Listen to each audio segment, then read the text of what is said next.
Rural మండలం మల్లెపాడులో YSR Congress party కార్యాలయంలో party logo ఆవిష్కరణ జరిగింది. వైఎస్ఆర్ కాంగ్రెస్ పార్టీని మరింత బలోపేతం చేస్తూ గ్రామాల్లో ఆ పార్టీ జెండాను రెపరెపలాడేలా చూడాలని పార్టీ తెనాలి నియోజకవర్గ సమన్వయకర్త మాజీ ఎమ్మెల్యే అన్నాబత్తుని శివకుమార్ సూచించారు. రూరల్ మండలం మల్లెపాడులోని పార్టీ గ్రామ పెద్దల సహకారంతో మల్లెపాడు గ్రామ వైఎస్ఆర్సీపీ లోగోను మాజీ ఎమ్మెల్యే శివకుమార్ బుధవారం ఆవిష్కరించారు. కార్యక్రమంలో పార్టీ యువజన విభాగం మండల అధ్యక్షులు కుర్ర జశ్వంత్, మండల యూత్ వింగ్ కార్యదర్శి పినపాటి అరుణ్ సాత్విక్ మాట్లాడారు. పరస రాజకుమార్, పినపాటి నిరంజన్, పినపాటి రవికిరణ్, పినపాటి వందనరాజు, పినపాటి బ్రహ్మారావు, పినపాటి యశ్వంత్, పినపాటి సుజిత్ తదితరులు పాల్గొన్నారు. ఈరోజు మల్లెపాడు గ్రామ పెద్దల సహకారంతో మల్లెపాడు యూత్ వింగ్ ఒక లోగో తయారు చేయడం జరిగింది.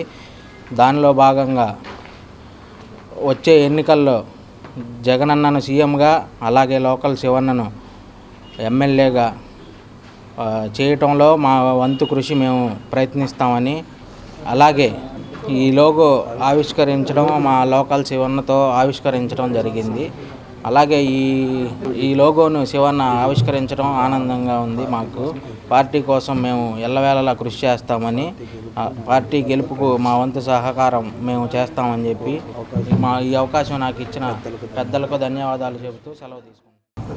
ముందుగా పెద్దలు ఈ కార్యక్రమాన్ని సహకరించిన మల్లెపాడు గ్రామ వైఎస్ఆర్సీపీ పెద్దలకు, అలాగే మల్లెపాడు గ్రామ వైఎస్ఆర్సీపీ యూత్ వింగ్ సభ్యులకు, మాకు ఇలా చేయటానికి ప్రోత్సహించిన మా అన్న, మా దైవం, లోకల్ టైగర్ అన్నాబత్తుని శివకుమార్ గారికి ధన్యవాదాలు తెలుపుకుంటూ, మల్లెపాడు గ్రామ వైఎస్ఆర్ పార్టీ పెద్దలు, యువత కలిసి చేపట్టిన ఈ లోగో కార్యక్రమం పార్టీలో ముఖ్యంగా మండల యూత్ వింగ్ సభ్యులు, గ్రామ యూత్ వింగ్ సభ్యులు అందరూ కలిసికట్టుగా పార్టీ గెలుపుకి రాబోయే ఎలక్షన్లో పార్టీ గెలుపు కృషి చేస్తూ, ఇలాగే అన్ని గ్రామాల్లో అందరూ పార్టీని ఎలా బలోపేతం చేయాలి, పార్టీని ఎలా ముందుకు తీసుకెళ్లాలి అనే విధంగా ఆలోచించి పార్టీని మరింత దృఢం చేసి, అలాగే పెద్దల సూచనలు తీసుకొని యువత ముందడిగేసి ప్రతి దాంట్లో పాల్గొని ప్రభుత్వం చేస్తున్న తప్పులను ఎత్తి చూపుతూ పార్టీ కృషికి ఇంకా మరింత బలంగా పనిచేయాలని కోరుకుంటూ సెలవు తీసుకుంటాం.